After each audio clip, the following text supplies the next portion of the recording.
Et les savants évoquent une sagesse par rapport au fait de tarder le pas face aux bonnes œuvres. Lorsque vient un temps où tu peux faire une bonne œuvre et tu as l'occasion de la faire, les savants disent celui qui délaisse fait partie des signes de la sagesse ultime d'Allah Azza wa Jal, dans le décret.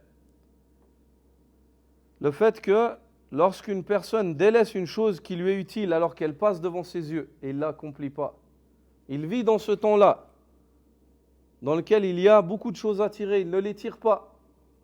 Il néglige cela, il tourne le dos. S'il fait cela, Allah l'éprouvera par le fait de s'occuper de ce par quoi il y a une nuisance pour lui.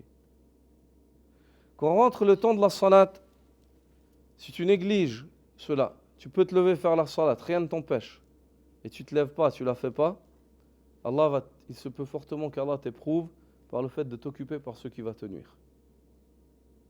Vous avez compris? Ceci a été évoqué par Cheikh Abdurrahman al-Sa'di dans son tafsir, ainsi que d'autres parmi Ahlul Ilm évoquent. C'est un constat dans les sagesses d'Allah Azza wa Jal dans le taqdir.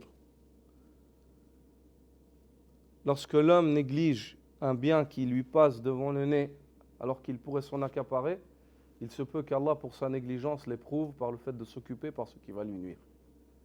Par ce qui va lui nuire.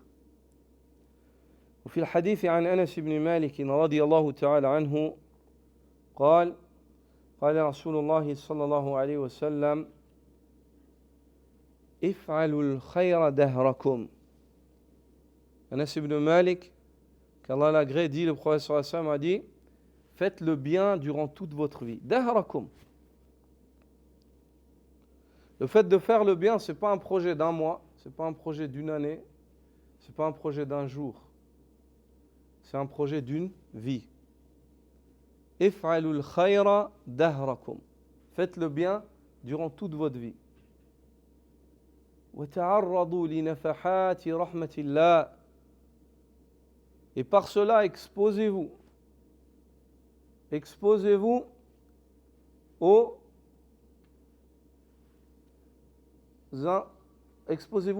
à la miséricorde d'Allah, au fait d'être touché par la rahmat d'Allah. Faites le bien en espérant à chaque bien être atteint par la miséricorde d'Allah.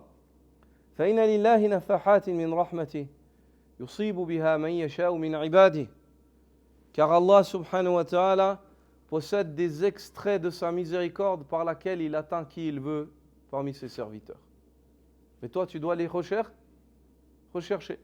Dans Dhul Hijjah, tu cherches la miséricorde d'Allah par ce qui a été légiféré. Dans Ramadan, par ce qui a été légiféré. Dans le temps de la salat, par la salat. Dans le temps de la zakat, par la zakat. Tu fais cela à la recherche de la miséricorde d'Allah, en espérant être atteint par la rahman d'Allah Azza wa Jal.